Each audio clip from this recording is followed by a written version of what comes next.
Hi everyone, this is Brett again, here with another preview of some workflows for the iClone Acculips capture to Unreal Metahumans. We're using Unreal 5.0.1 here. We're using iClone 7 on the left. I know a new version of iClone just came out the other day. I have not dabbled with that just yet. My understanding is that they've combined the 3D Exchange app, which used to be a standalone tool, into iClone itself, which has of course taken the price of the base package up to reflect that combination. So it's closer to like the 500-600 now, where it used to be about 120 for iClone and like 300 or so for 3D Exchange, I think, for the indie licenses. I'm using the iClone educational license, which is about $60 to $70. So I'm currently teaching, but I'm also using the free trial currently for the iClone, or for the Unreal Livelink portion, which as a full purchase price, I think is a whopping, like 800 or 900. But I think we're going to see here that there is a lot of merit, and especially if you're like a studio looking for like a larger kind of production scale use case, then it could very well be worth the price. So let's just run through a little bit here. This is going to be the long format of the video. I didn't rehearse really other than just my initial demos, so I'll probably go back through and try to edit this down and make a short version separately. But if you're patient or willing to watch this at 2x speed, hopefully this will kind of cover the entire process of recording a new Acculips script. So I'm going to speak some words, going to get our Lewis character over here on the left, making the shapes with his mouth using Acculips. And then we're going to use a Livelink to get that recorded onto our Metahuman character, baked out as an animation sequence, and playing back in sequencer on our full Metahuman with the hair and the clothes and everything. Without further ado, we can jump right in. I'm going to focus on iClone first here, and I'll actually go ahead and deactivate my Livelink for now. Don't mind his head kind of falling back into his body here. We'll fix that in a minute. We'll leave ourselves with the full gallery of heads here as a preview. Past experiments. Okay, so over here, we've got Lewis, and let's jump into our timeline down here. I'm just going to give myself a little more room to see what's going on here. If you're not familiar with the iClone interface, we've got a few things visible here. The most important one that we're going to be looking at is just down here, really, the timeline. If you don't see your character down here, you can click on this button, and you're going to want to look for your avatar and make sure that the box is checked on him to make sure that all of his tracks are visible down in your sequencer, or your timeline. Sorry, jumping between packages. So he's got this kind of sample dialogue on him right now where he's saying like, "Hi, I'm Lewis. Let me tell you all about Acculips and how great it is." Which is cool. It's a nice sample of dialogue to start with, but I'm going to go ahead and just blow this all away because I want to make my own. So now he's still got some head motion, and that's fine. I mean, I don't really mind him wiggling around doing some things. I'm just going to be recording dialogue here, so I might just leave that in just so my character isn't like totally like dead looking. But if you did want to get rid of that, it would be this motion track. You could delete that. And then he should be, he's still got a little bit going. Oh, the expression, this puppet clip for the expression track down here, we've got some stuff going on. So if we kill that, then he's going to be completely expressionless, and just have that little bit of motion in the body or the head. If we kill that, then he'll be in T-pose and just talking. And I'm not sure what this transform, this little wiggle is probably just a key I accidentally added in somewhere. Maybe even into like the scene or something, but it'll be fine. It won't come over in Livelink. But I guess I'll go ahead and leave it just completely clean slate here, so we're just seeing Acculips kind of do its thing. But to access the face animation now, we want to select our character, go up to Animation, Create Script, Acculips. So let's pull this up. And then in this window here, we can record and just speak naturally into it. It will capture the dialogue, and it will generate text from our script. Again, I don't really have a script in front of me, so I'm just going to go ahead and hit record and kind of continue my stream of consciousness here for a moment. Stop that. Hit OK. And these are going to be some little scale buttons in here. So if we click on this one on the right, it will frame to fit our audio clip in here. So let me just play that back real quick.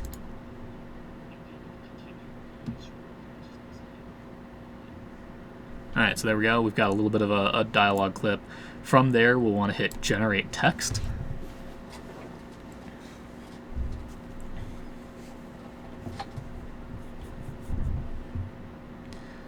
Okay, and it will struggle. You know, it's using, I think, AI to get the words out of the audio. And it will struggle. It'll call these ones out in red that it doesn't really know what's going on. So let me just play back and listen and see what those words maybe should be. So that's record, and they put it in with a Q. So let's call it maybe record, and then let's play back a little more. This was my actually right here, so I'm gonna fix that. My stream of consciousness. I must speak really poorly, so I'm sorry if no one understands what I'm saying. It got out of Surrey, so that's supposed to be stream. The rest of it came through fine. So now that I've fixed up the text down here, I'm going to click on Align again, and it's going to take that into consideration now and try to match the words better into the audio, but using the words that I'm telling it to instead.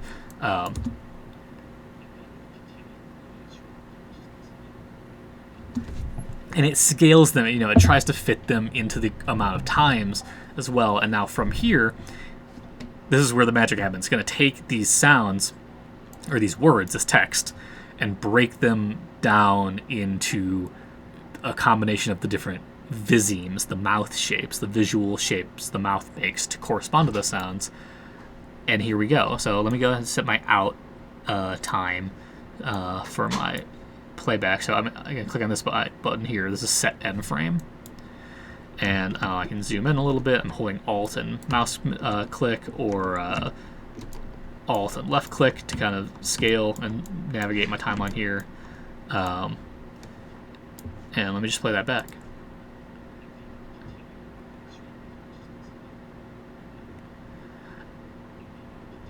It's pretty incredible, honestly. Like every time, it really does kind of blow me away. So I know, again, we've got Lewis kind of like staring off into the void here. We could use an iPhone to record some eye, like gaze animation, or some head motion now, and we can actually, what's kind of cool about iClone is we can have it just like capture those regions and ignore the mouth. Or we can then kind of control, we can add in expressions, we can add all of these things in, and that's, I think, where iClone really shines, is with all their little animation tools. I can go into Face Puppet, and I could say, okay, I just want, the eyes and the brow, and maybe the top part of the brow here to do things, and I want them to follow my mouse. So now if I hit preview, I can animate those things independently. I can record, and it will play my audio clip back, and I can layer that stuff on top. You can even give it some kind of like auto blink here. I don't know if that comes through in the preview. I like the expressiveness on the brows. That was really great. And you can change kind of how the controls work, and you see there's a lot of functionality in here.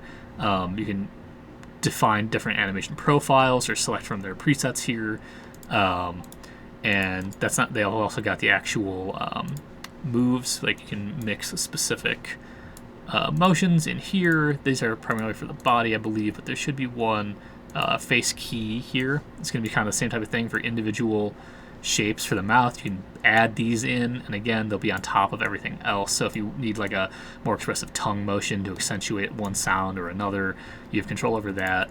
or how open the mouth is, or if you want shimmying from side to side, or you want some like nose wrinkles or anything like that.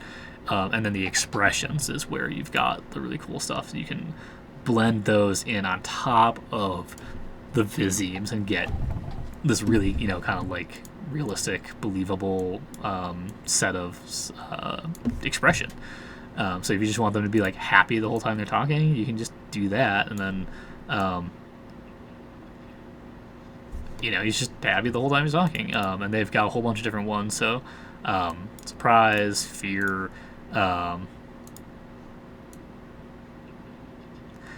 Some of those might not work as well as others, so you want to get a little more artistic with it.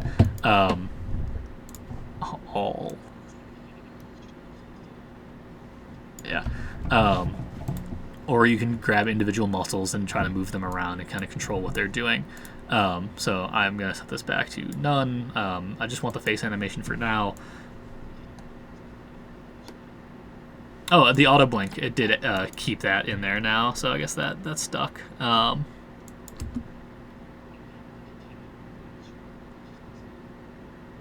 That's fine. But that gives us animation. We've animated our head. All we had to do was speak, and that's pretty cool. And the sky's the limit in terms of how much we want to refine this. We can make a whole bunch of adjustments down here. There are other tutorials out there that go into more detail on that, so I'm not going to get too artistic right now. But definitely, take a look at some of those. In this case, I'm going to call this good enough for now. I'm going to move this back to the side and activate my Livelink. And then jump back over here, and let's go and focus in on this guy here. He's the one who's got the active Livelink blueprint on him. I've got a separate video talking about everything that I've done using the Faceware Livelink blueprint to get this Livelink data transferring well onto this character. So definitely check that one out separately. It's a long one. If I have time, I'll go back and do an edit on that and try to make a short version of both of these. But for now, if I go ahead and hit play, let's minimize some of my windows here a little bit.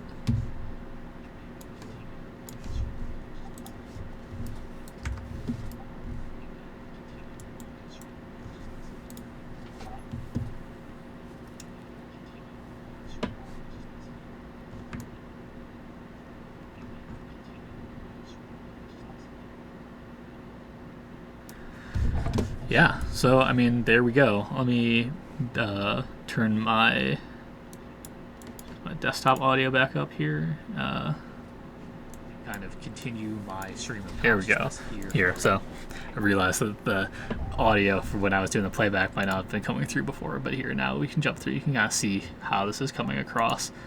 Record and kind of continue my stream of consciousness here for a moment. Record and kind of continue my stream of consciousness here for a moment. Record and kind of continue my stream of consciousness here for a moment. Record and kind of... It's worth noticing that when I did that little click in here, in the live link, it recorded that little camera wiggle. If that does happen, you can come back in here and you just want to grab your camera here, and in there you can grab, see, all these extra little keys got added, so that'll help get rid of some of that extra movement in the scene. And again, just so you can hear, I hit record just in the middle of speaking before, so record was the first word that I was saying, and I was saying I didn't have a script prepared, so I was just going to continue my stream of consciousness. So that's what the audio is. The playback that you're hearing is actually coming out of iClone here, so if you did want the same audio in both packages, you'd want to see if this, I don't know if this can be exported from here. I'd imagine maybe it can. I haven't tried that yet. In other tutorials I've seen, you can record separately using Audition or something like that, and then actually import that audio track, and you can import the same audio track into Unreal and line it up. That would probably be a better, you know, more deterministic way to do it. Or if you're working in production and you're given a scratch audio track, you know, for like a table read or something, then you can use that and just bring it into both packages, and it'll be easier to align. Yeah, so that let me get some animation onto my character. I'm minimizing the timeline here because it actually gives you some more frame rate. I've got my scalability settings lower kind of in here. But then, yeah, that gives us a pretty reasonable start. And it really didn't take all that long. So I'll cut the video here at about 16 minutes, and then I'll try to maybe edit this down to make a simpler version later on. But I hope this helps. And you know what? Let's run a little bit longer real quick, just so I can show you the take recorder portion. So let's bake this into Unreal so we actually have a usable version of it. So I'll try to keep it under 20 here. But I'm going to kind of line ourselves up on our character. This isn't important. This is just, again, for kind of making sure we're seeing and getting what we expect.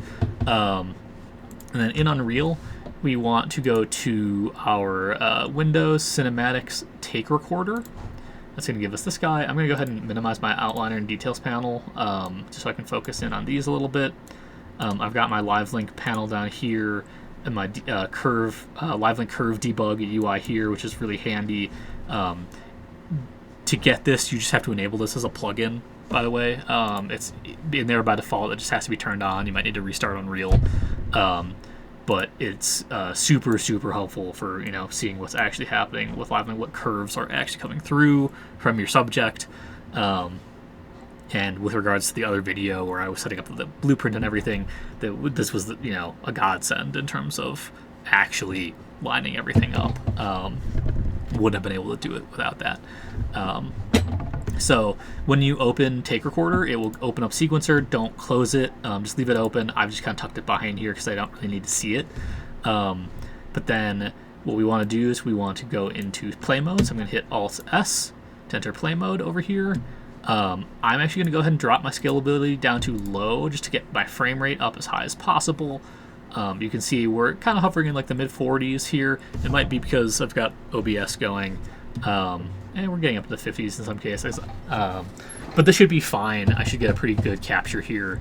Don't worry again about how it looks now. We'll bump everything back up to scalability later. We just want to make sure we're getting as clean of a recording of this animation as possible.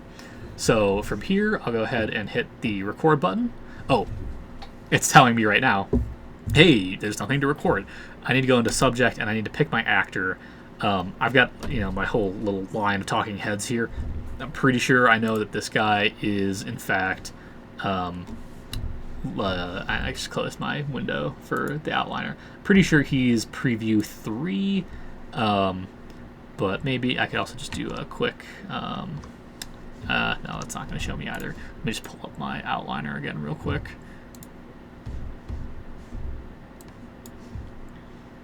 Preview 3. Okay, yeah, perfect. Okay, so that's the right one. I can go ahead, and now I don't have my exclamation point on here. I'll go ahead and hit record, and then I'll try to do this kind of quick, just so it's not too long. It's not the end of the world if it is, but keeping the animation, the recording short will just make it a little bit easier to navigate or work with if we need to edit it or do anything with it. Just keep in mind, longer recordings are going to be bigger files. It's going to take longer to open them. It's going to be more cumbersome scrubbing through them, etc. So I'm going to go ahead and hit record. It's going to go full screen and give me a countdown. Record and kind of continue my stream of consciousness here for a moment. Okay, and that's it. And then I can hit stop or escape. I just hit escape. Alt-S again to kill the simulation. The little shapes that just popped up that you saw there, I believe were